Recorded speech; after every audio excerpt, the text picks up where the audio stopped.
ஏங்க ஏங்க நான் ஒன்று சொல்லுவேன். எதுவும் திட்டக்கூடாது, அப்புறம் முடியாதுன்னு சொல்லக்கூடாது. அது என் ஃப்ரெண்டு இல்லை, என் ஃப்ரெண்டு விட்ட இன்னைக்கு ரொம்ப நாளைக்கு அப்புறம் பேசினானா. அப்புறம் ஃபேமிலியோட ட்ரிப்பு போகிறாளாம். இந்த இது குளுமாலியா என்னமோ சொன்னான். அதான் போயிட்டு வரலாம் அப்படின்ட்டுமா. நீங்கள் கூட்டிகிட்டு போகிறீங்களா? ஒரு 10,000 ஆகும்னு சொல்லி சொன்னாலாம். போயிட்டு வரலாமா? 4 நாள் ட்ரிப்புன்னு சொல்லி சொன்னான். போகலாமா? ஒரு டைம் மட்டும் நானும் கேட்குறேன். போயிட்டு வரலாமா? யாரு கூட? எதுக்கு? என்ன வேணும் உனக்கு? டூருக்கா? வீட்டில் வேணாமா, ஏற்கனவே கடன் நிறையா வாங்கி வச்சாச்சு. திரும்ப வந்து அம்மாவுக்கு தெரிஞ்ச நான் தேவலாம் பிரச்சனை. டூருக்கு போகணும், அது போகணும், இது போகணும்னா போய் சொல்ல முடியாது. அப்புறம் அவங்க தனியாக இருக்காங்க, அவங்க சாப்பாட்டுக்கு என்ன பண்ணுவாங்க, அதெல்லாம் யோசிக்கணும்ல. அதெல்லாம் வேணாம். இல்லைன்னா அவனுக்கு வீக்கெண்ட் ஆனால் சொல்லு, ஏதாவது ஒரு படத்துக்கு போயிட்டு வரலாம். சரியா? அதெல்லாம் இப்போதைக்கு வேணான்னு சொல்லுவேன். டூரும் ஃப்ரெண்டு போகிறாங்கங்கிறதெல்லாம் சரிதான். அவங்களுக்கு பணம் காசெல்லாம் இருக்குது, அவங்க அப்பா அம்மாலாம் சம்பாதிச்சதெல்லாம் இருக்குது, அவங்க போகிறாங்க. நம்மக்கிட்ட என்ன இருக்குது? நம்ம சம்பாரிச்சா மட்டும்தான். அதில் நீ வந்து 4 நாள் போகணுங்கிற, 4 நாள் வேலை எடுத்துகிட்டு போச்சுன்னா என்ன வருது சொல்லு? ஒன்றுமே பண்ண முடியாது. நான் எப்போ கேட்டாலுமே இப்படி தான். எப்போ பார்த்தாலும் எனக்குன்னு ஏதாவது செய்கிறீங்களா நீங்கள்? எனக்கு நீங்கள் என்ன செய்கிறீங்க சொல்லுங்கள்? எப்போ பார்த்தாலும் இந்த வீடே தான் எனக்கு. வீடு வீடு வீடு வீடு. வேறு என்ன சொல்லுங்கள்? வேறு நான் என்னத்த கண்டேன்? கல்யாணம் பண்ணேன், அவ்வளோதான். கல்யாணம் பண்ணிட்டு இந்த வீடு. உங்கள் அம்மாவுக்கு நான் சமைச்சு கொட்டணும், உங்களுக்கு நான் சமைச்சு கொடுக்கணும். இதே தான். இன்னும் எனக்கு புள்ள ஒன்று வரல. புள்ள ஒன்று வந்துச்சுன்னா அந்த புள்ள வச்சுக்கிட்டு நான் சுத்தத்தை எனக்கு சரியாக போயிடும். என் ஃப்ரெண்டு பாருங்க, கல்யாணம் பண்ணி 8 வருஷம் ஆச்சான். பிள்ளைங்க 2 இருக்கு. அவங்களையும் வச்சுட்டு டூர் போகிறேன்றாங்க. அது குடும்பமா இது குடும்பமா? எனக்கு என்ன நீங்கள் செய்கிறீங்க? எனக்கு நீங்கள் ஒன்றுமே செய்யறதில்ல. எப்போ பார்த்தாலும் கோச்சிக்காதம்மா, அதெல்லாம் ஒன்றும் இல்லை, பார்த்துக்கலாம். கோச்சிக்கிறதுல ஒன்றுமே இல்லை. மூஞ்சி தூக்கிச்சுன்னா மட்டும் என்ன பண்ணுவாங்க சொல்ல? இது அம்மாவுக்கு தெரிஞ்சுன்னா பெரிய பிரச்சனை வரும். இது நமக்குள்ளேயே விட்டுக்கலாம் முடியாது. சரியா? பார்த்துக்கலாம். ஆமாம், நீங்கள் கோச்சிக்க மாட்டேன்னு சொல்லுங்க, கோச்சிக்காதேன்னு சொல்லுவீங்க. சும்மா அந்த கடைக்கு கூப்பிட்டு போய் சாப்பாடு வாங்கி கொடுக்குறதுனா ஒரு இதா சொல்லுங்க?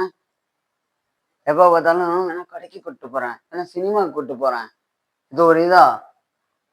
அவங்கவுங்க எவ்வளோ சந்தோஷமா இருக்காங்க. நான் என்ன சோத்து சொன்னேன் உங்க கல்யாணத்தை? டேய் அருண், என்னடா உன் பொண்டாட்டி என்னமோ சொல்லிக்கிட்டு இருக்கா? ஏதோ டூரு போகணும், குளுமாலியா நம்ம ஒன்று சொன்னா. ஃபோன் பேசிட்டு இருந்தா உங்ககிட்ட கேட்டாளா? உடனே நீ அப்படியே ஹீ வாடி பாடா அப்படின்னு சொல்லிட்டியா? ஏன்னா இந்த ஊர்ல அம்மாவுக்கு மரியாதை இல்லை, பொண்டாட்டி தான் மரியாதை. பொண்டாட்டி சொன்னா உடனே சொல்லு சாமி, போல சாமி, அதானே? சரி, நடத்து. நீ என்ன வேணாலும் நடத்து, நடக்கிறது நடக்கட்டும். ஏன்னா ஊரெல்லாம் கடன் வாங்கி வச்சிருக்கோம். என்ன சொல்றது, 1ஆம் தேதியிலேருந்து 10ஆம் தேதிக்குள்ள 50,000 ரூபாய் டியூ கட்டணும்.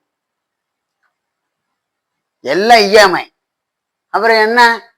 இதுல இதுக்கு போறோம், அதுக்கு போறோம், சோறு திங்க போறோம், படத்துக்கு போறோம், இதுலயே காசு சரியா போச்சுன்னா அப்புறம் எங்க தீவு ஃபுல்லா இஎம்ஐ. இஎம்ஐல என்ன கட்டி முடிக்க முடியும்? குடும்பங்கிறது முதல்ல இறுக்கி பிடிச்சி வைக்கிறதுல தான். ஆடம்பரம் பண்ணோம் அப்படின்னா ஒன்றும் பண்ண முடியாது. இப்படிதான் எடுத்துக்கிட்டு தான் போகணும். அம்மா தாயே போடுங்க, அப்படிதான் போகணும். அதனால புரிஞ்சு நடந்துக்கு. பொண்டாட்டி சொல்றான்னு ஆடாத. நம்ம எந்த நிலைமையில இருக்கோம்னு பார்த்து அதுக்கேற்ற மாதிரி நடந்துக்கு. அவங்க போறாங்க, அவங்க வராங்கன்னா அவங்க குடும்பம் என்ன நிலைமையில இருக்குன்னு அவங்களுக்கு தெரியும். உன் பொண்டாட்டிக்கு சொல்லி வர. நான் சொன்னா கேட்க மாட்டா, நீ சொல்லு. நீ சொன்னா கேட்பா. நான் சொன்னா அப்படின்பா. நீயே சொல்லு. அருண், அம்மா ஒன்று கேட்குறேன், கோச்சிக்காத. இந்த பக்கத்தான விட்டு சுப்பக்கா இருக்கால, அவ திருவண்ணாமலை போறாளாம். ஒரு 200 ரூபா காசு விட திருவண்ணாமலை போயிட்டு வந்தார்.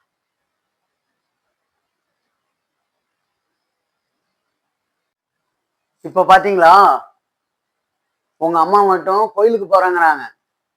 அப்ப நான் டூர் போறேங்கறத உங்க அம்மா கோயிலுக்கு போறேன்றாங்க.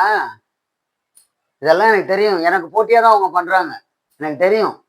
நீங்க அப்படியே உங்க அம்மாவுக்கு ஓகே சொல்றீங்களே. ஏன்னா உங்க அம்மா இல்ல. எப்ப பாரு எனக்குன்னு ஒண்ணும் செய்யறது இல்ல. ஏன் தான் இப்படி பண்ணணும் தெரியல.